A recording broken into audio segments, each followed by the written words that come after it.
This hour, the Department of International Relations and Cooperation says no South Africans have yet been reported to be affected by the church collapse in Nigeria or last night's terrorist attack in Istanbul in Turkey. Nigerian media are now quoting a hospital director in the southeastern city of Uyo as saying over 200 people were killed when a church collapsed during a priest's ordination. Hospital sources are also saying that morgues in the city are overflowing.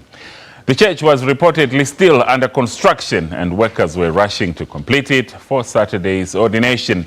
The state governor was also among those rescued after the roof collapsed on the worshippers attending the event. A crane is now helping to sift through the debris, with the number of those killed expected to rise. Nigeria's President Muhammadu Buhari has since expressed deep sorrow over the incident.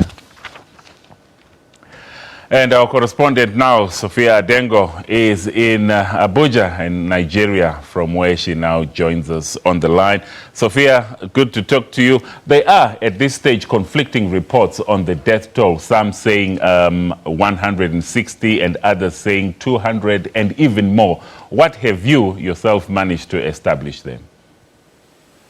Well, what we do know is that when the initial reports of the church collapse came in on Saturday morning, there was an immediate count of almost 50 that were succumbed to the injuries from the church collapse itself. Now, that number has been rising steadily from yesterday into today, and the National Emergency Management Authority refraining from actually committing to numbers, but saying that indeed the death toll is rising and that the first response efforts are still continuing in terms of digging through the levels of rubble and debris that were experienced as a result of the church caving in. Now, the governor of Akwa Ibom, where this event was taking place in Uyo, has asserted that indeed the structure was not able to hold the amount of persons who turned up for the event, and as a result are investigating how the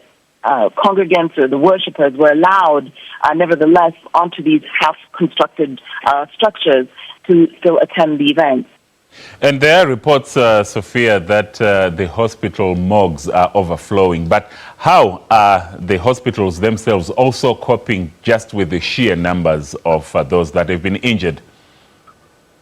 Well, there is no doubt that the hospital infrastructure has been overstretched since these reports surfaced, really with first aid of persons who have been injured. There are eyewitness accounts of persons with severe injuries and, of course, needing this immediate attention, medical attention that is linked to the hospitals surrounding. And those who were in critical condition were the ones handled first. And, of course, using the various levels of response through the military and through the, what they have here known as the Corps, where these are students who aid the state in providing goods and services to the country, really turning around and becoming first aid responders on the scene. So there is not only the health system that's been overstretched there, but also the use of everybody who can help in restoring order in Akwa Ibom. Have you been able to establish, Sophia, at this stage, the nationalities of both the dead and the injured? Well, as you know, the story is developing, and what we do know so far is the number that have been accounted for so far are Nigerian nationals.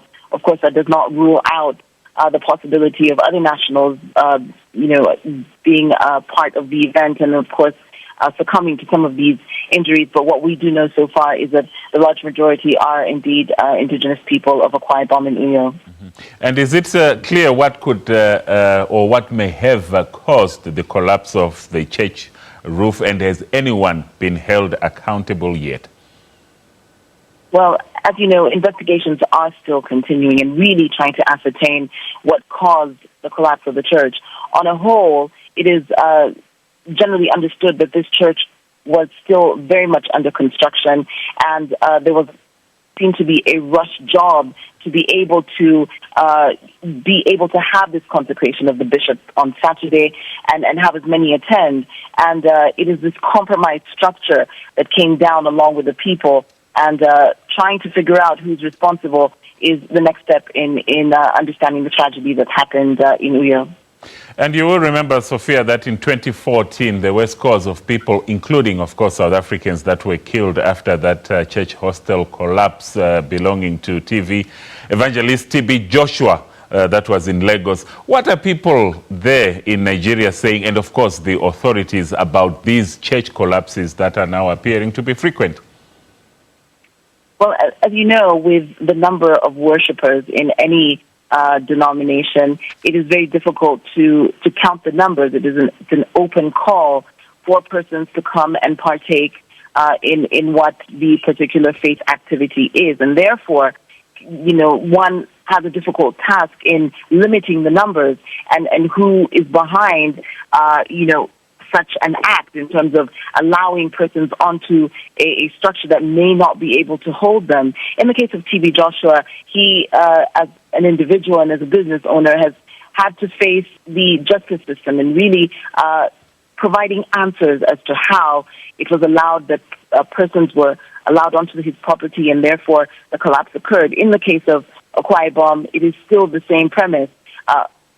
Who is giving the go-ahead to give permission to these large, congregations to be able to get onto property that perhaps is compromised?